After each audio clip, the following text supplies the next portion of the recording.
I'm just seeing if my YouTube channel, ouch. Okay, it does. It does pick up the StreamYard right away. Hello, everyone. Hello, hello, hello.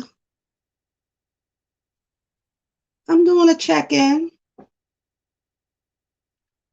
Hello to all of my new subscribers. I have some new subscribers, so I want them to meet me. Hello, my new subscribers, my old subscribers, and people who just come in to watch. That's fine.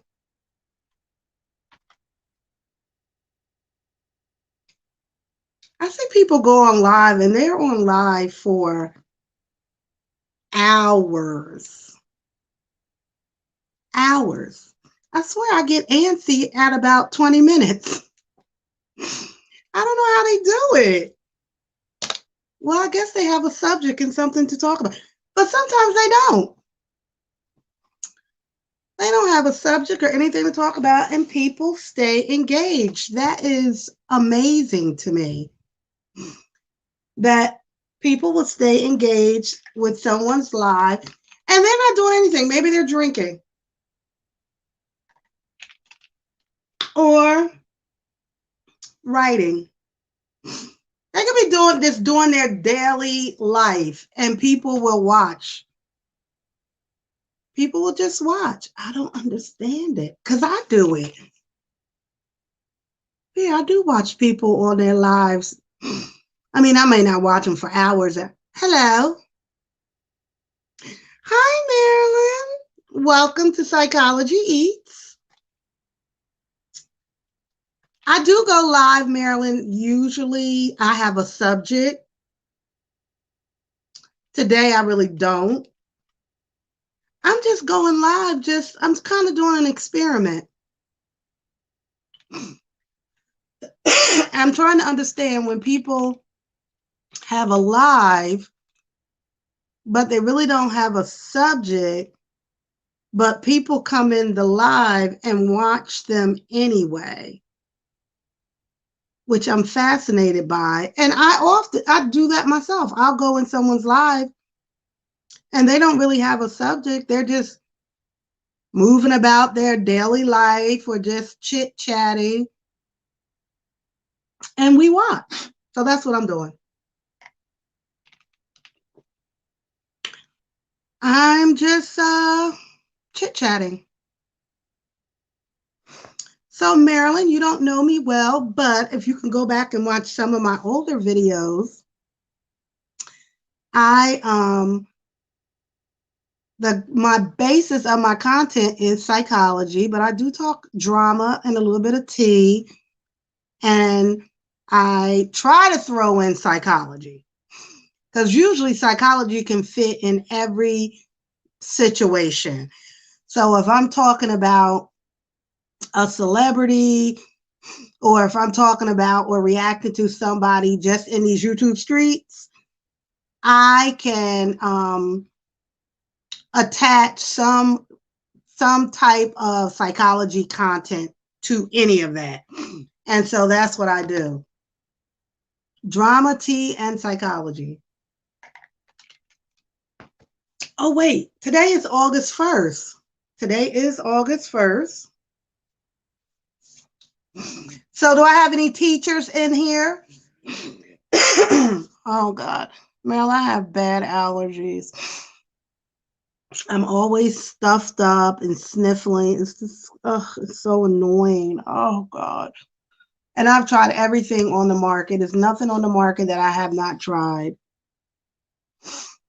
Oh. But it's August 1st, so you teacher, well, I don't know. In the South, I think you guys go back earlier than we do up here, up north.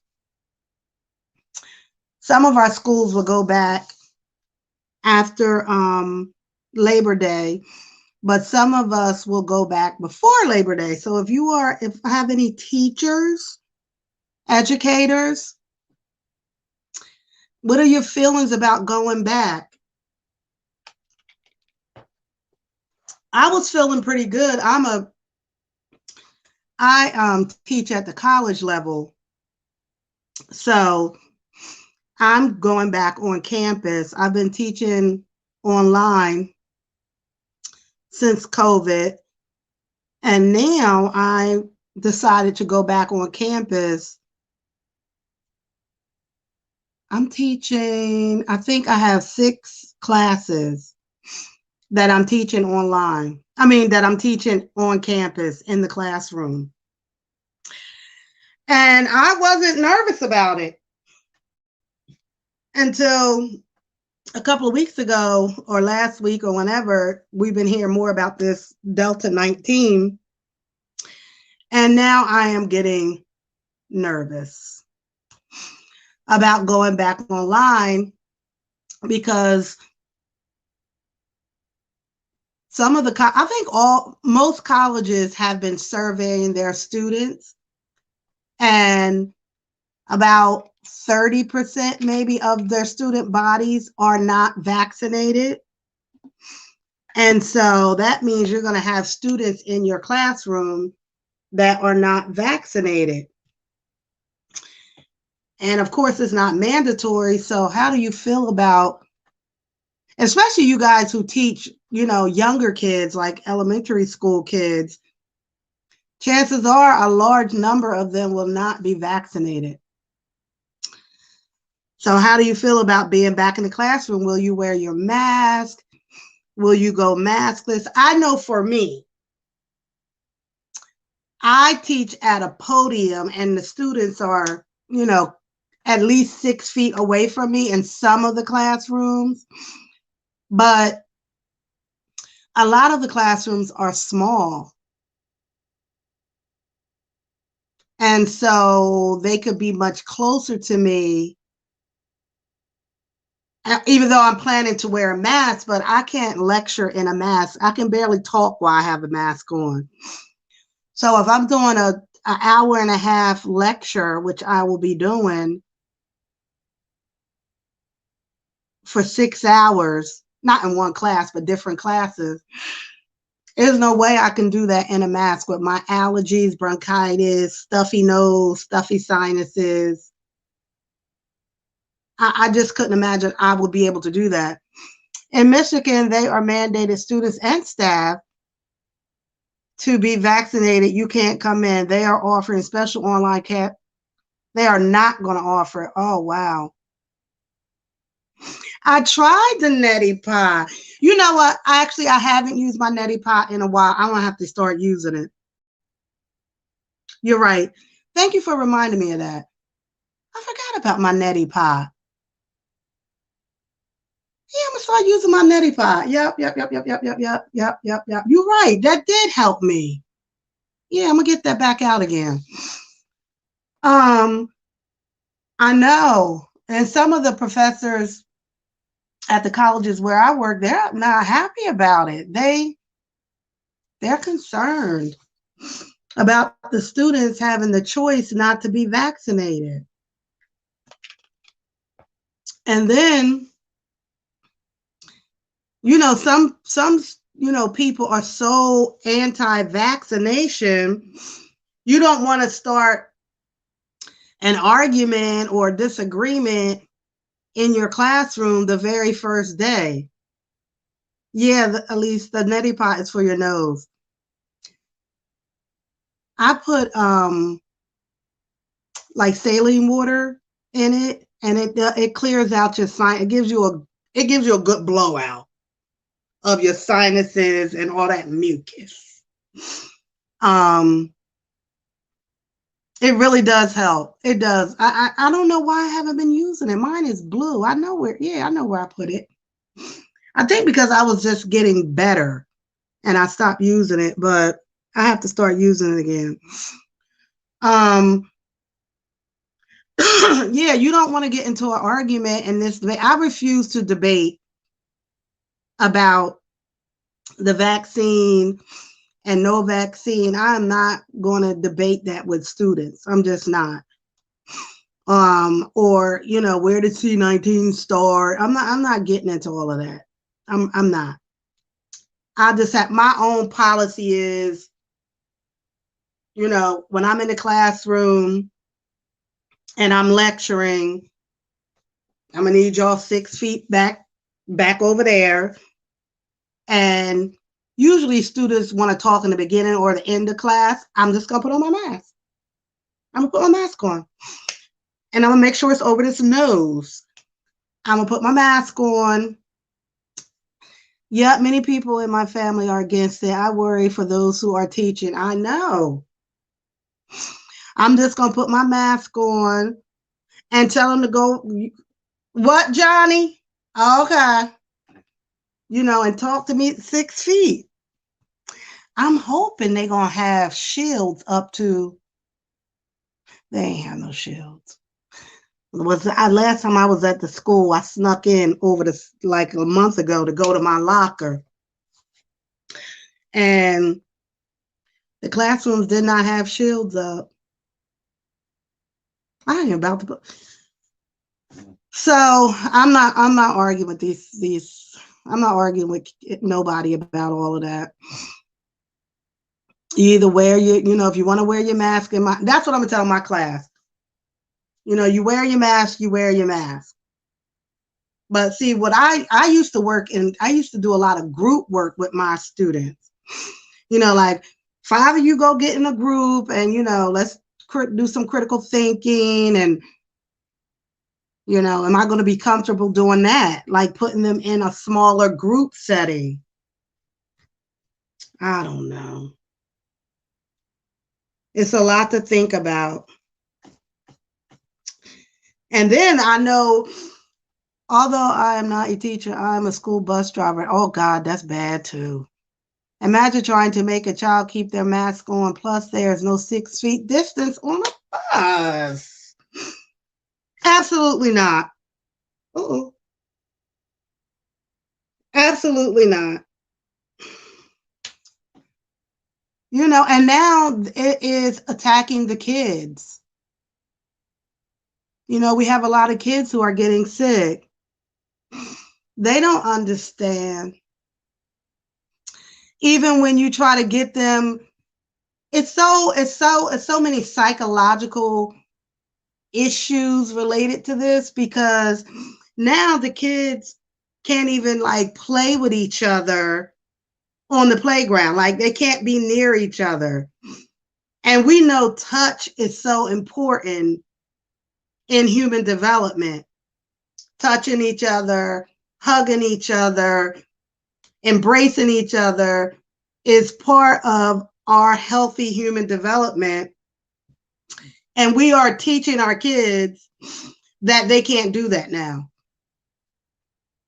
That touching your friend can kill you, basically. Hugging each other can literally cause you to get sick.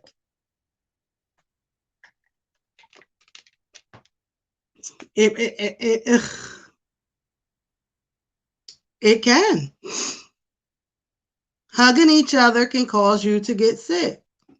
Touching each other can cause us to be sick when we are conditioned to love on each other. And now we can't do that. And now I know I didn't hug my parents for over a year. You know, I would see them 6 feet, you know, apart and all that stuff, but touching, I would not touch them. I would not hug them. And we would not allow anybody else like to hug or touch them because they're in their 80s. Oh, and that's devastating for it was devastating for me, and I'm grown. So I couldn't imagine what kids are dealing with. I don't know.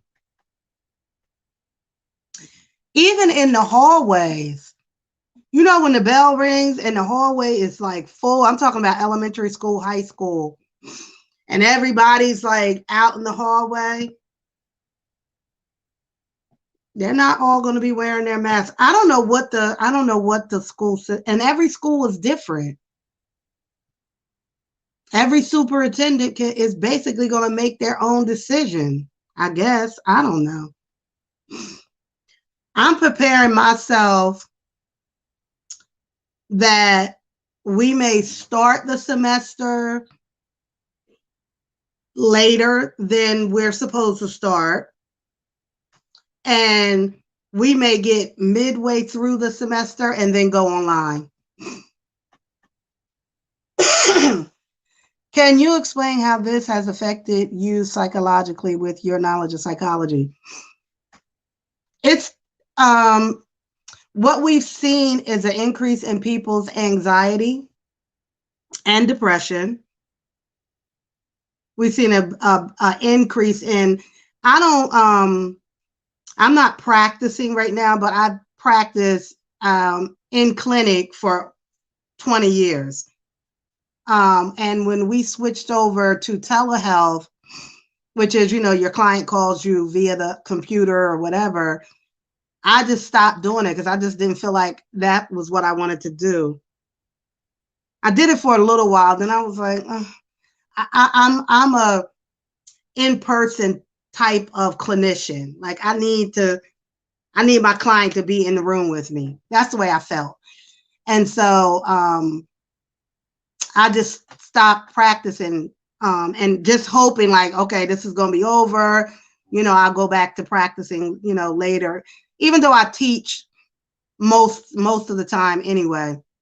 But from what I can understand from other clinicians is that they are seeing a lot of patients with an increase in anxiety, increase in depression,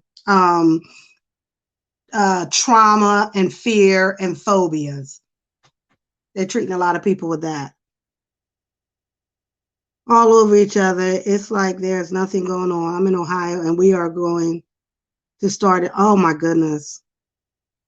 Are not allowed to congregate and we're forced to walk the halls on breaks. I know. Oh Lord, it's not it's really not easy. But I think a lot of people were feeling like in the beginning when we all were mandated to stay home or required to stay home or asked to stay home and quarantine, the first 2-3 weeks was like, oh, we home. I bought a bunch of food and, we were playing board games and, just entertaining each other and just spending time, my family. Then after about a month or two, I was like, ew. And at that time, my kids were teenagers. They're like 20, 21 now, but it was hard to try to control them. Like, you cannot go out. You cannot hang with your friends.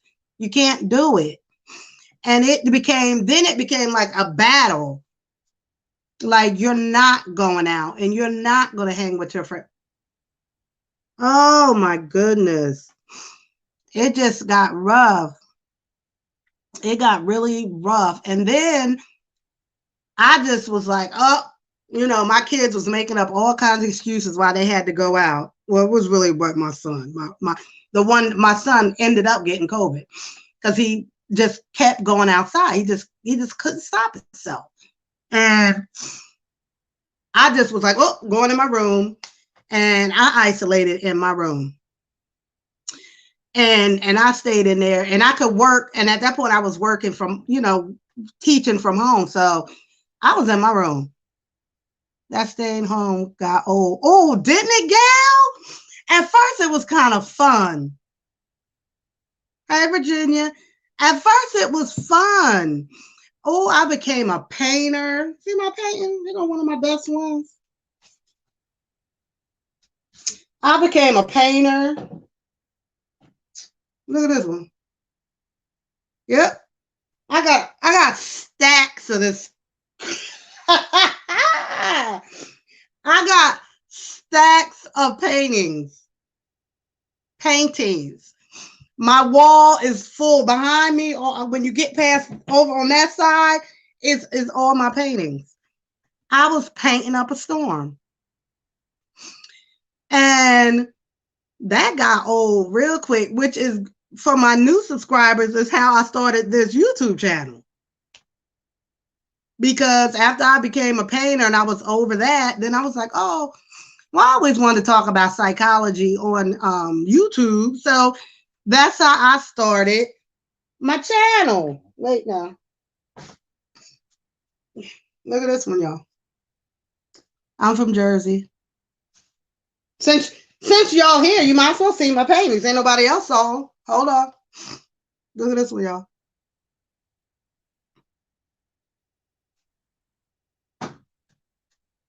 Boom. Here go my other one. Look at her. So I even had my kids painting. We was just painting up a storm, honey. And then that played out. Then I started my YouTube channel. Yeah, I'm pretty much ready to go back out. I really, thank you, Virginia. Let me see, Virginia, anybody from Jersey? I'm selling this one for $57.99. Woo! Oh, wait a minute. Let me read what Gail said. My 27-year-old had COVID in December. He texted me yesterday saying he doesn't feel good. Oh, God. I told him to go get tested. He's getting, oh, my goodness. I had 7. My daughter ended up getting it. And her taste has not come back. Everything tastes bitter to her. But luckily, the way my house is set up, her and her brother was on the other side, like other side of the house, and they share a bathroom.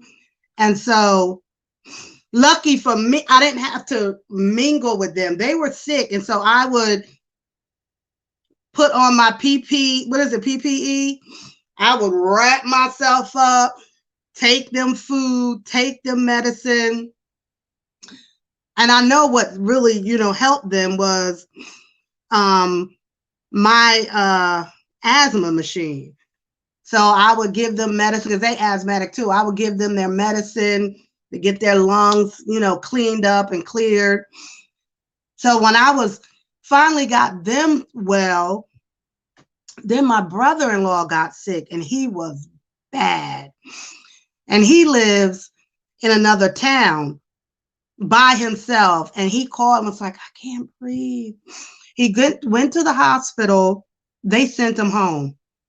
This was in the throes of it because his oxygen level had got down. I think it was like an 80 or something. And he wasn't close enough to death. So they sent him home. So I was like, oh my God, he's not going to make it. Thank you, E. Brooks. I said, if I don't get to him, he's not going to make it. And I was so scared. So I just sent his son there, and we just put all the medicines and everything on his doorstep. And we were like, do you have the strength to come and get the machine? And, I did a video for him on how to use the machine. It was awful. It was awful. And thank God he was able to have enough strength to like put himself on the machine and take the medicine that I had sent him and got him through it. Yeah, I know, Gail. I was not into YouTube either, like I am now. Not at all. Not at all. And then it happened to, I had two other friends, the same thing. They were both, it was a mother and daughter, and they were really bad. And I was like, you gotta, take these medicines, you gotta use the machine. And they was able to get through it, but because the hospitals weren't doing crap. They were sending people home. They still send people home. They still will send you home. So it's almost like you gotta treat yourself and know what to do. Like for me, like how I treated them, I treated it like it was bronchitis because it is like a bronchitis or pneumonia. And so how I treated them was like the same way. The same medicines I took. Only thing I couldn't give them was the steroids because I didn't have any. But that's how you got to treat it. If you catch it early enough. Ugh. If you catch it early enough. I don't know. It's terrible. And to think we're headed back down that road again is really scary. It's really, really scary. But yes, it has affected. I think too, I know they're doing, psychologists and psychiatrists are studying the trends and what's happening with people as far as their emotions are related to the pandemic. Um, are they traumatized because of what's happening? Absolutely. A lot of people are grieving, a lot of grief. I know within my family system, we lost someone who was loving, caring, kind, wonderful. I don't care if they weren't, but you know what I mean? And she died a month before the vaccines were available. And so, yeah.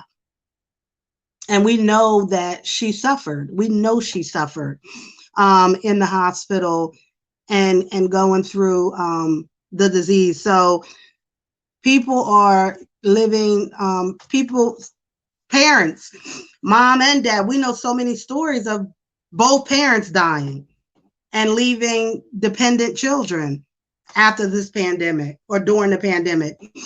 And so there are going to be, there are a lot of psychological issues related to the pandemic. Because, if anybody ever has grieved, you can grieve a lifetime. You can grieve for many, many years over the loss of a loved one. Stay away from people, but if you have to work with people, simply mask up. Absolutely. Absolutely. But then you get into the types of masks. Now I like a nice acute mask. I like a cute mask. Now that's the problem. We know that the N95 is the best mask, but they just come plain white and black. And they hard to breathe in. I ain't gonna lie. N95, we know that's the best mask. Hell, that's what doctors and nurses use in the hospitals. We know that's the best mask. But for walking around, doing your daily life, working somewhere, the N95 is just very difficult to breathe. So then, I don't know. That's what I'm thinking. Should I wear N95 when I go back to teach again on campus? Because I have N95s, good ones. And then I see some people wear two masks. Now I can't do that. They might wear like an N95 and then like a cutesy mask over that to match the outfit. But that's a lot of masks. I've never stopped wearing my mask. People look at me like I'm crazy. I know, me too. Now listen, I wear my mask or I have it around my neck at all times when I'm in the stores or whatever. But if I'm in the hallway by myself, like in an aisle, I might pull it down just to have better breathing. But then when I'm around people again, I pull it back up. Or if I see somebody coming in the aisle, I'll pull it up. But I know I just traveled by train from Philly to North Carolina, if you saw my video. And I had my mask on the train. They was not playing no games on the train.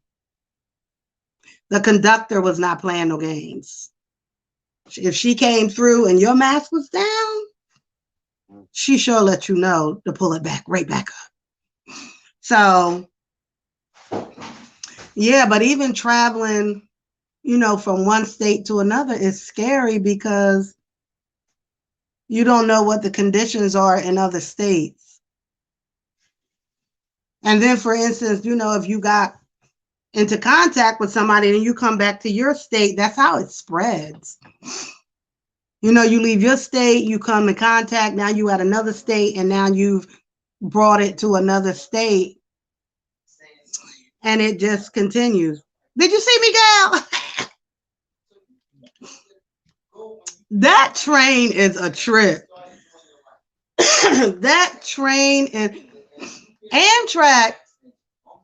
You don't need no, don't bring, you don't have to bring entertainment because you will be entertained on the train. And I'm real nosy too. Woo, that train cracks me up. I was on the train, this one guy, he was just, he was calling all these women. I knew he was calling women. He would call one girl and he would say, "What's up with my Cash App?" And the one girl was like, basically she was like, "I don't know." So he got off the phone with her. And then he would call another woman and he'll say, "What you got on my Cash App?" He did this like 5 times. I'm in my seat like, he is a trip. Finally, he gets to somebody who sends him a Cash App.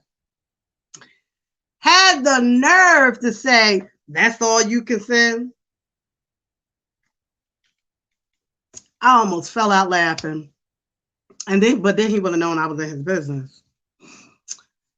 Then it was a grandma on the train with her 3 grandkids, and ooh, them kids was bad. I had to go and intervene because grandma was about to jack them up.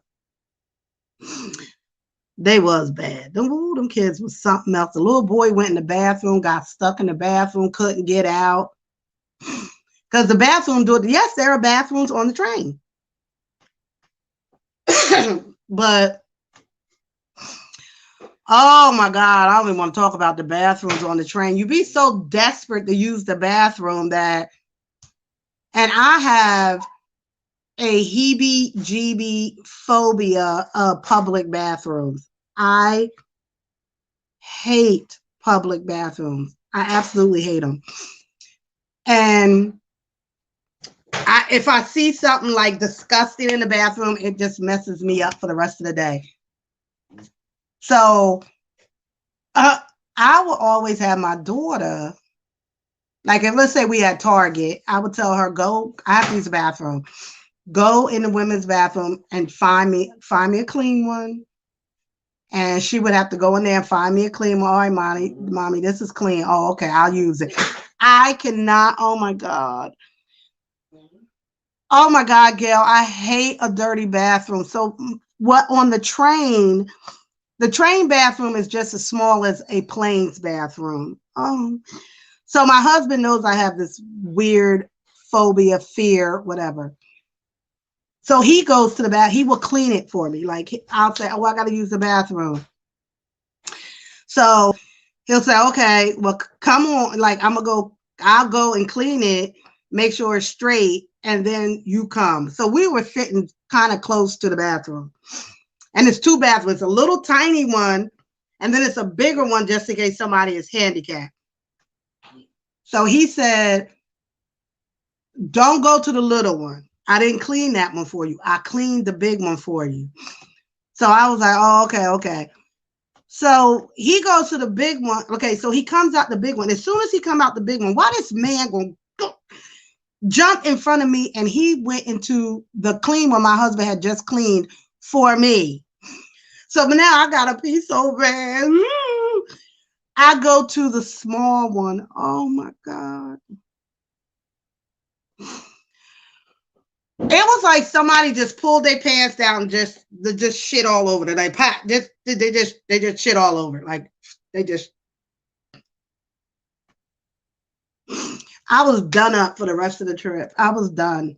I couldn't eat. I couldn't do. I was traumatized. I was traumatized. When I got back to the seat, my husband was like, "What is wrong?" I went to the small one. He was like, "I told you don't go to the small one. It's disgusting."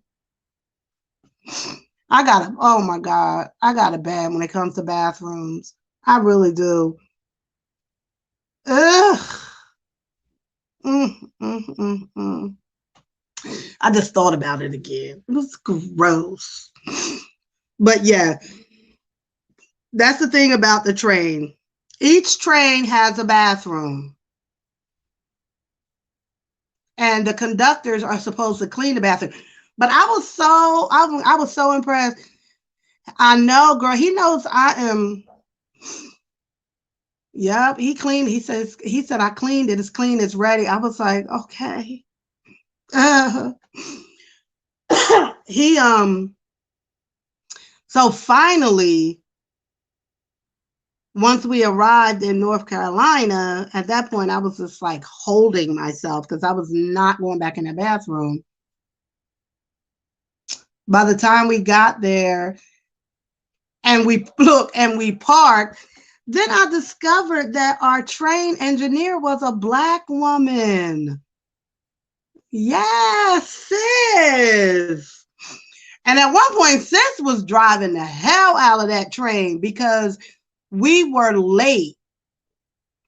We were in, I think we were in Virginia, and we were going over a body of water, and they had to let a tugboat go by. I guess the tugboat had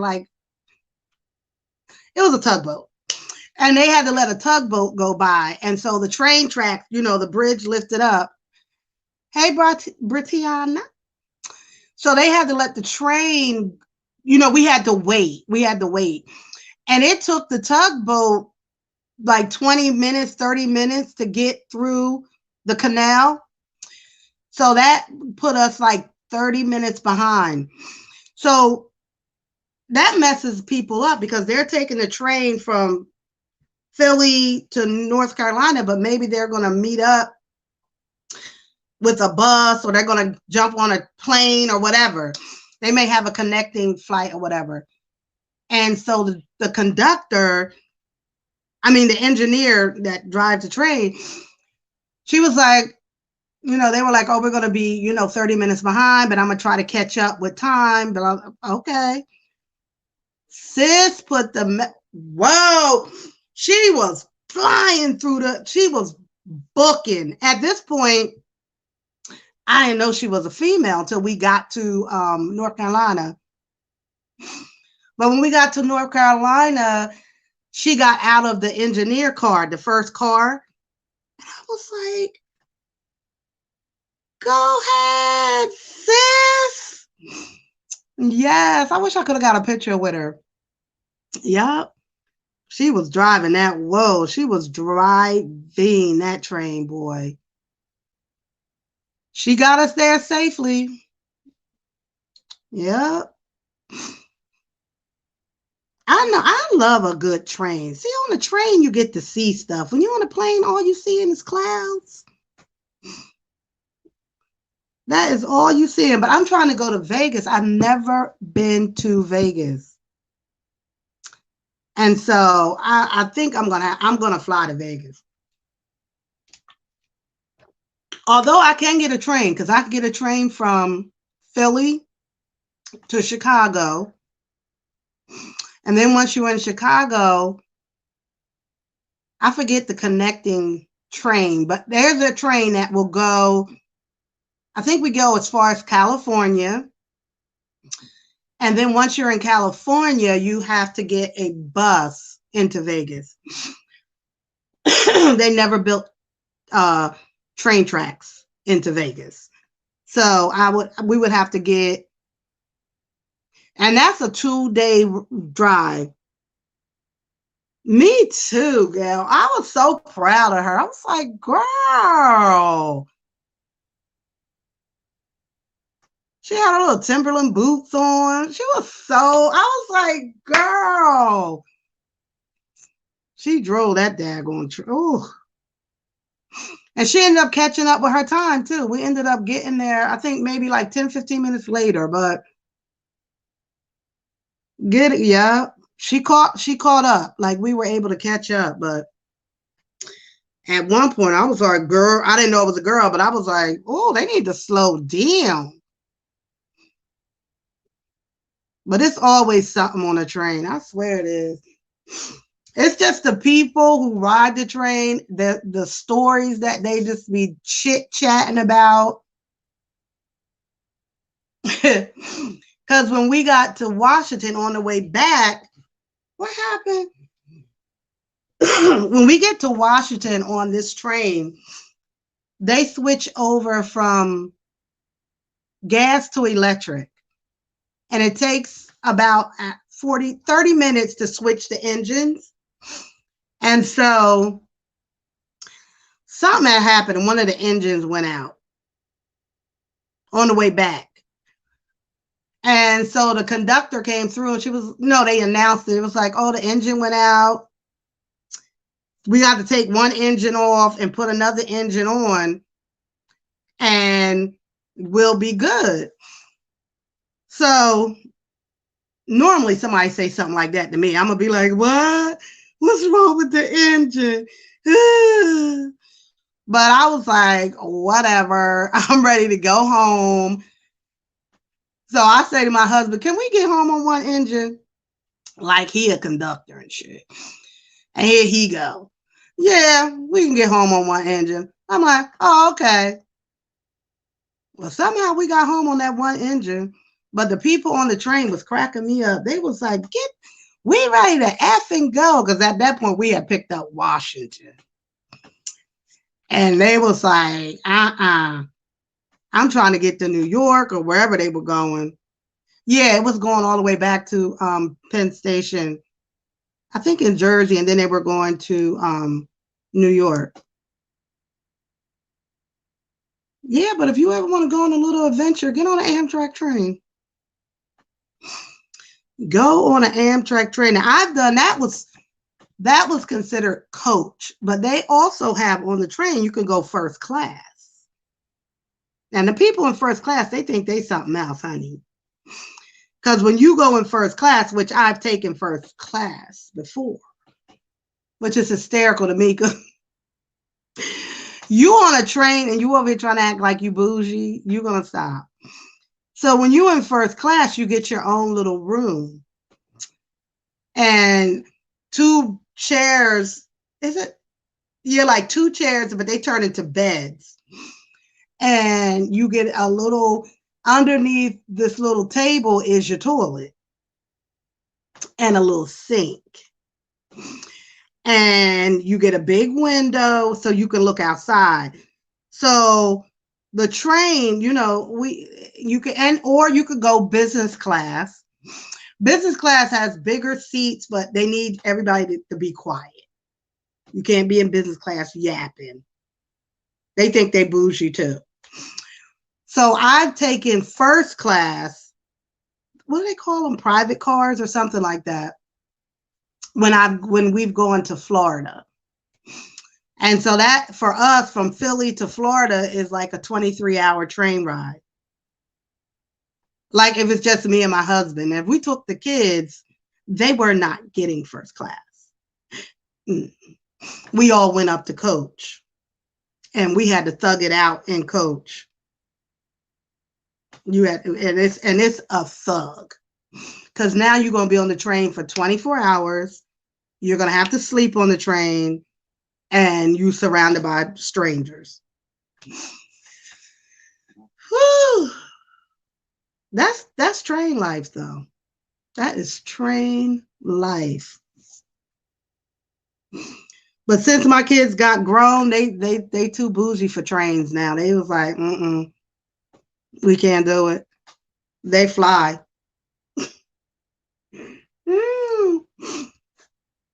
They fly wherever they gotta go.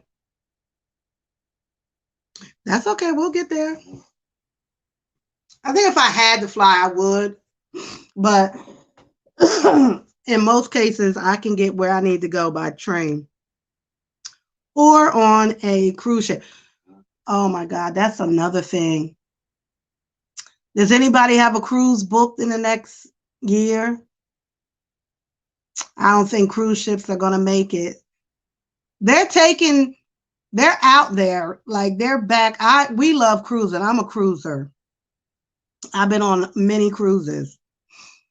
However, if you get on a cruise now and you test positive for COVID, you're getting kicked off immediately. and they don't give a damn where they at. You getting kicked off, and you're gonna have to fly home. And so that's scary because a lot of the islands, the Caribbean islands, their airports are tiny. Their airports are small, and they don't even have, big aircrafts. So that means you're going to have to get into a little aircraft and fly to Florida or somewhere that has a bigger airport. Whew. So taking a cruise now is risky, very risky. I don't think I would do that. Or you're going to have to be isolated in your room if you test positive. And if you've been on a cruise ship, them rooms they're dependent on what you pay for, but oh Lord, I don't want to be isolated nowhere. So, well,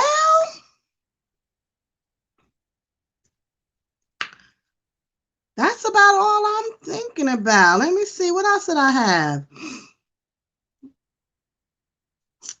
Let me see. Let me think of some drama. Any drama happening?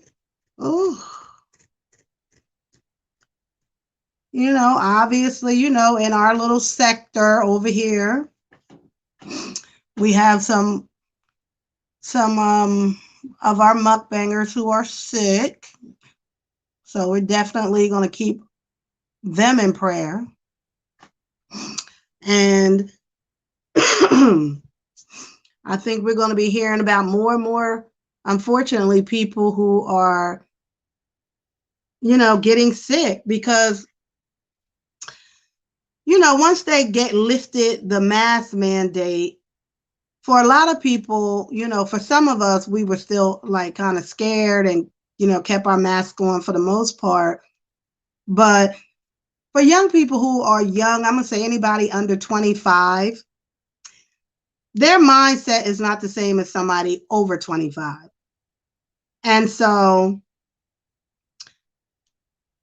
and as a result of that, many and most of them were not wearing their mask and don't wear their mask. I was at the Jersey Shore. I think it was me and two other people had our mask on, including the elderly. The elderly are shocking me. Elderly. I'm talking about 70 and 80, 65 and up. Out here with no mask on with all y'all pre-existing conditions. I know you got the vaccine, but still. Even with the vaccine, you can still get COVID. Just like if you got the shot for pneumonia, you can, not pneumonia, what is it? Even if you got a shot just so that you don't get sick, you could still get sick. It may not be the flu shot. You could still get the flu. It may not be as bad. It's the same with COVID. Even if you get the vaccine, you can still get C-19. And from what we can see, now mind you, we don't have that. Data is very limited. Data on this whole situation is limited because it's only been around for less than a year. Or no, a year or longer. It ain't been 2 years. So there's not a lot of data or comparisons or any of that. Research is not even available because time has not gone by. And so nobody knows. We know what we know, and it ain't that much.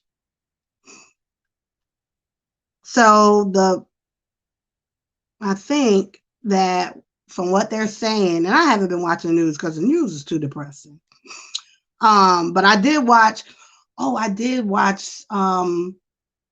my local news, and they said that it's up 150% cases of C-19. Now, I know some of what they're doing in the media is cat. They want people to get the vaccine, and they are trying to scare people into getting the vaccine. I could see through that. I get that.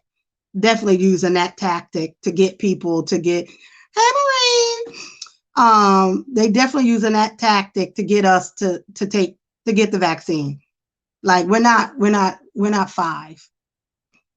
I know what you're doing. You didn't even have to do that with me because I got it. You know, you didn't have to do that with me.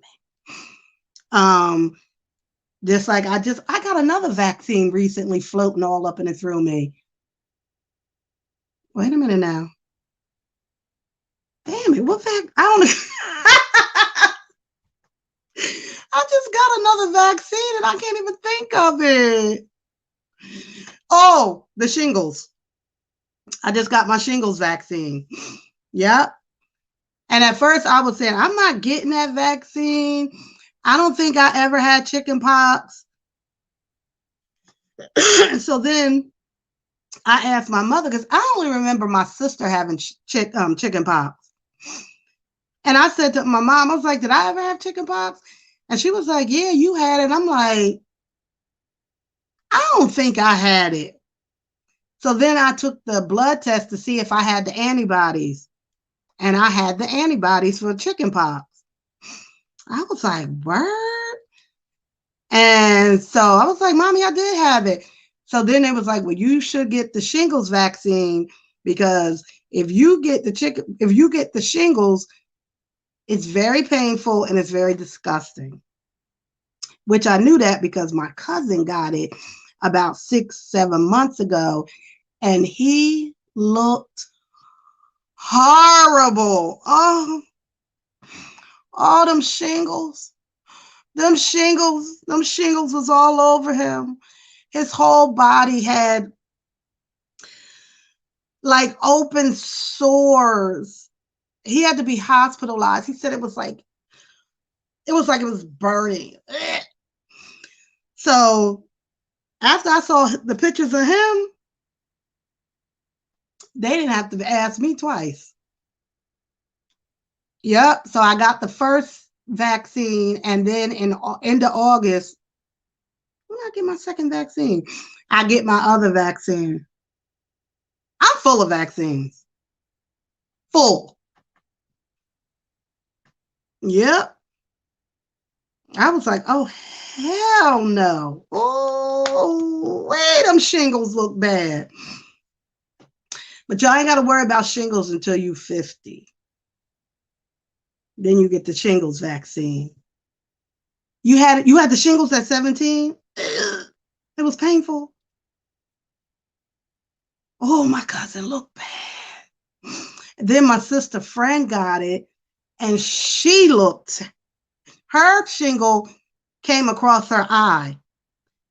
So she had a giant shingle just hanging off her eyeball. Oh, she looked horrible.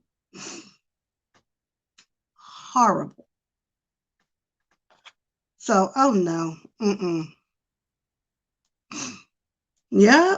But I mean, it's just like my husband, he don't want none of these vaccines. And I'm like, yo, dude, I don't know what to tell you. You grown. I don't know what to tell you. I don't. My son, my oldest son, he won't get it. Talking about the government is trying to control you. I'm like, boy, shut it. If the government want to control me so bad, then damn it, then have at it. Shit. Like, really? The government want to control us so bad that the people in government, and they're not that smart. They really not. You know, you only got to be average intelligence to even be president. I probably have students in my classroom with a higher IQ than the last 5 presidents. They're not that smart, honestly. At least the ones that they put out in front of us. They're not. Especially that president y'all just had. I know his IQ is Not that high. Let's just say that. It can't be that. It ain't a 130. He ain't a genius. He ain't that smart. The average IQ is what, 85 or something. He's probably about an 80, 81, maybe. Please. No. They're not that smart. The average politician. Now, if it's some scientists behind all of this, we might be in trouble. If it's some science, some real science behind any of this, but I don't know. I don't know. And then with people, now, growing up Baptist, I know how to pray. I know how to pray. But, prayer is not going to fix everything if you don't put some work behind a prayer. So even if your loved one is sick, you still need to be on the phone, calling the hospital, bothering the doctor, finding out, what's their oxygen level today? What was their oxygen level yesterday? Is the antibiotics working? Like, you just can't be, in prayer. Now, you do that too, obviously. Most of us who grew up with any type of religion, we know prayer changes things. Prayer works. Prayer is good. Prayer helps us to talk about. I know my son lying. Prayer gives us the opportunity to talk to God, talk to your spiritual advisor, whatever. But prayer is not the only thing that's going to help you get through a situation. It's just not. Sometimes that's all you can do is pray. Let me back that up.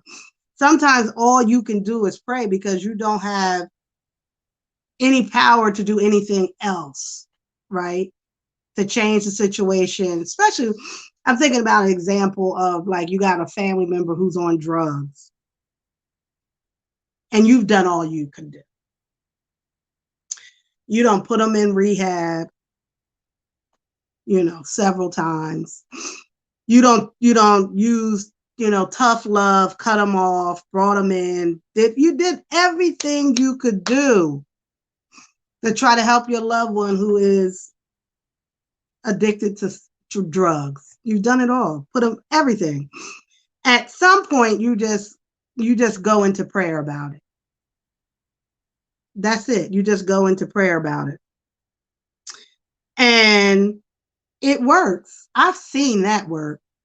I have seen that work. Somebody been in and out of rehab, the family's done everything.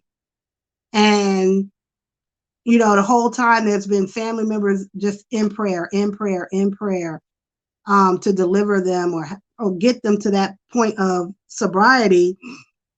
And just, between the prayer and other things that may have manifested itself into this person, they become sober. And if you know anything about sobriety and AA and NA, the first point, the first thing you have to admit is that you need a higher power to help you through this. You have to admit, like, you can't do this on your own. You can't reach your sobriety on your own. You need a higher power, whatever that is. Something other than yourself, to conquer the demon. Because, whoo, Lord, it's a demon. I don't know if you watch on YouTube. What is it called? It's 2 channels I watch. The Chosen One. Is it called The Chosen One? Oh, girl, I forgot. But just watching people in their addiction and, Skid Row and living on Skid Row in LA or wherever, and watching them struggle with their addiction. And oftentimes, they still have that sense of spirituality. Like they still hold on to that. Like, I know I can't overcome this addiction without something, this higher power, that's going to be able to help me. And so many people die in their addiction, just die, because of the power of the addiction. And it's powerful, the power of the addiction, no matter what it is. I think heroin is probably, I'm going to say opiates and heroin is probably the most difficult demon to beat as far as addiction is concerned. It's probably heroin because it's so physical. It is so physical and mental. And just so hard to stay sober. Very hard to stay sober. Because the way people describe it to me, it's just like your body be craving it and calling for it. And I think about that, like right now I got some ice cream that I want to eat. And as I'm talking to y'all, that's all I'm thinking about. I'm like, when I get off of this, I'm gonna eat that ice cream. Yeah, I'm sure I'm gonna eat that ice cream. And if it was an addiction like that, it's in your mind. So how we get people to change that thought is, okay, so if I was, a heroin addict and now I'm craving my heroin, I'm thinking about my heroin, I'm thinking about it. And this is what happens in those thoughts. First of all, you got to get rid of that thought. Like, all right, let me start thinking about something else. Let me call my sponsor. Let me call a sober partner. Let me do something else to get my mind off of this heroin and this thought. Because if you let that thought play in your mind for more than a minute, you're going to be right out your door looking for that heroin. And once you're on that mission to find heroin, to find that high, nothing going to stop you. Nothing stops you from that. Not even the fact that you don't have any money, right? You in that mindset, and you're on that mission, like rob, steal, kill. I'm gonna do whatever it takes to get that money, or get to get heroin. Everything it takes. I always, when I was working with addicts and just talking about their progression in their disease, especially for women, and how they start out like, I would never, prostitute to get heroin. That changes very quickly. Heroin is so addicting that after you use the first couple of times, for women especially, within a month, you are already prostituting. Within a month or two, you are, if you don't have somebody that's supplying it to you, and now you out kind of on your own trying to get your high, you prostituting in no time. No time. And these are, I work with, young girls from the suburbs, who would never even be in the circles of these, of drug addicts, whatever. And now they're full-fledged drug addicts prostituting. People with substance use disorder. Oh, yeah. Oh, yeah. It's not easy. That's a difficult population to work with. It really is, because I work with all different types of people, but I like to see people be successful too. You come in, you're having some depression issues, and over time you feel better, and you've learned, how to manage and cope with your depression. For us as clinicians, that's successful. Okay, girl, you good. You know how to deal with this, that kind of thing. But when you work with addicts and you have somebody and you work real hard to help them, we can't say addicts, am I? Really? What do you say? You say substance abuse? People with substance abuse disorder? In Michigan, you can't say addicts? Wow. Well, what are they? I know we stopped saying double trouble. We used to say that if somebody was an addict and had mental illness, we would say they had double trouble. You got double trouble. And then it was like, no, that's politically incorrect. Never becomes a reality. So now what do you, so you say, instead of saying they're addicts, you say people with substance use disorder. Okay.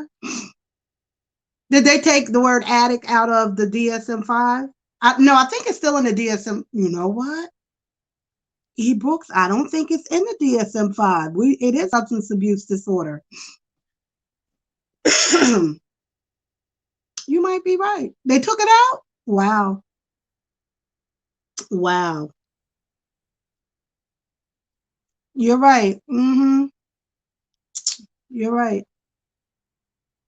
I don't write addiction there anymore. Nope, I do write substance abuse disorder. Wow, yeah. I know there are different now. I think early on in working with people, addicts, I was very like real soft. Like, you can do it. I know you can. Follow the 12 steps. You're going to make it. And then after, working for years in the field, working in like Newark, New Jersey, at the time of crack cocaine and in the midst of crack cocaine and all of that, and watching people just, host communities just being destroyed because of crack cocaine. Over the years, I've gone and I've seen, like, it's funny, if you ever gone to an AA meeting, you could go to an AA meeting. There are different types of AA and NA meetings. Some are woo, woo, woo, you can do it. Here's some coffee, blah, blah, blah. And then some are like, they say these are like closed door meetings, they call them. They be going in like, you a mother effing liar, you still using da da da. They get in their ass. They get in their ass. Same thing with if you've ever worked with child molesters. Child molesters. I mean, you can have some therapists are like, tell me how you feel. Tell me what was going through your mind. Tell me, how are you going to stop this behavior?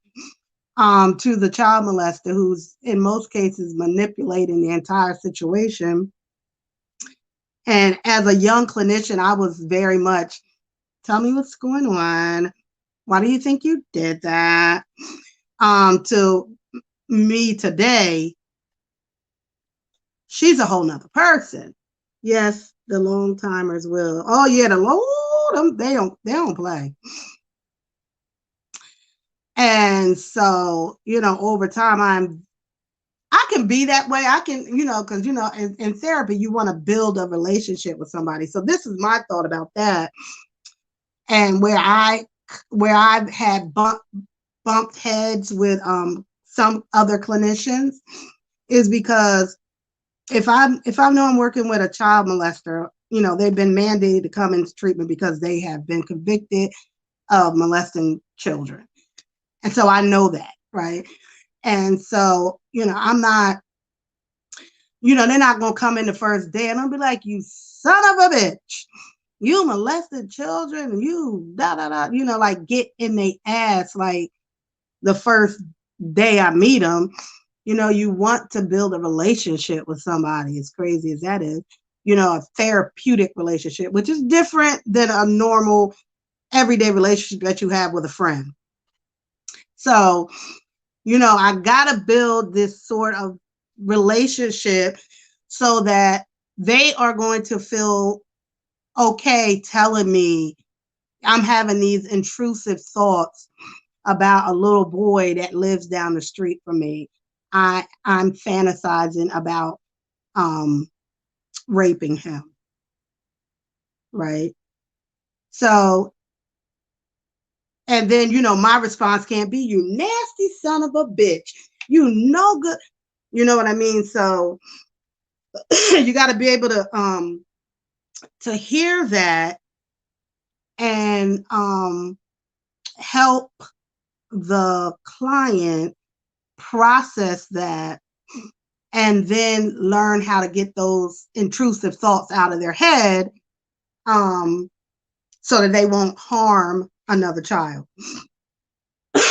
which can be difficult to do because, you know, prison is not, they're not going to be put in prison as much as you may want to. Oh my God, of course. Our prisons are not going to be able to hold all of our molesters throughout their lifetime. They're just not. So they're going to get out. And for many of them, they're going to continue to have those intrusive thoughts and feelings about children, inappropriate sexual feelings about children. And at that point, all we can do is monitor them, right? That's it. You know, make sure they're away from, you know, they're not living in an environment where there are children. That's it. But, you know, you can't watch them every 24 hours a day. So they're, you know, or they slip out of the system. So it's not easy. But you want them to be able to tell you the truth about what's happening in their head so that we can make an assessment about the danger that they may, how dangerous are they to be in the community? How dangerous are they? Or if I know that they've been having these kind of intrusive thoughts and not acting on them, but they're there, I can analyze, like, you know, now he's talking about it, he's thinking about it, you know, what's the next step? What's the next level? Is he watching child pornography? You know, that sort of thing. Yeah. So it's not easy. It's not easy at all. And now with COVID, you know, and trying to monitor people, see kind of where they are, and probation officers being able to go out to see people who are on probation is probably more difficult for the probation officers now. It's probably even more difficult to try to monitor people and where they are, what they're up to. Ugh. Even with children, oftentimes children will, you know, go to their guidance counselor or their teacher, and they'll say, you know, this is happening to me at home, or that happens to me at home. And it's like, now, you know, the students, or, you know, they didn't have that opportunity. Hey, boy, stop capping. Boy, stop capping. Where did you get that that video that you just showed about the C-19? Was that a YouTube video? That was good. I might want to show that to my class. That was a good video. It was easy to understand, you know. But, you know, for a lot of, you know, students, they didn't have the opportunity to say, you know, something bad is happening to me at home. I know where I live, we have children and youth. Some people call it Department of Children or whatever. And they were saying that their numbers are much lower as far as people calling in abuse because children aren't in daycares like they were, or they're not in school. And so it doesn't mean that abuse has stopped. It just means that children don't have a place where they can go and report. Yeah, YouTube, the links in the video. Oh, okay, I'll look it up. Thank you. I'll look on your video and find it. So yeah, that's all I'm chit-chatting about today. Is that, all of us who are going back out to work, and how are you feeling about it? Will you be wearing your mask in the workplace? Will you not? Do I'm planning on wearing my mask, like when I'm in the hallways, when I'm in my classroom, that's going to, 6 feet apart, in my classroom. Now, what them students do with each other, I can't control that. I can't. But all right, guys, I'm gonna go now because I don't know if you can hear me.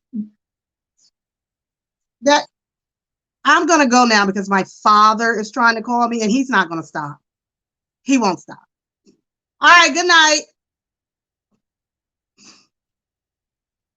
Did I just say I'm okay? I don't know if you guys heard me, but I'm gonna end this because my father is calling me and he's 80,000 years old and he's not gonna stop. He's just not. So I need to go and talk to him. Okay, bye. Thank you.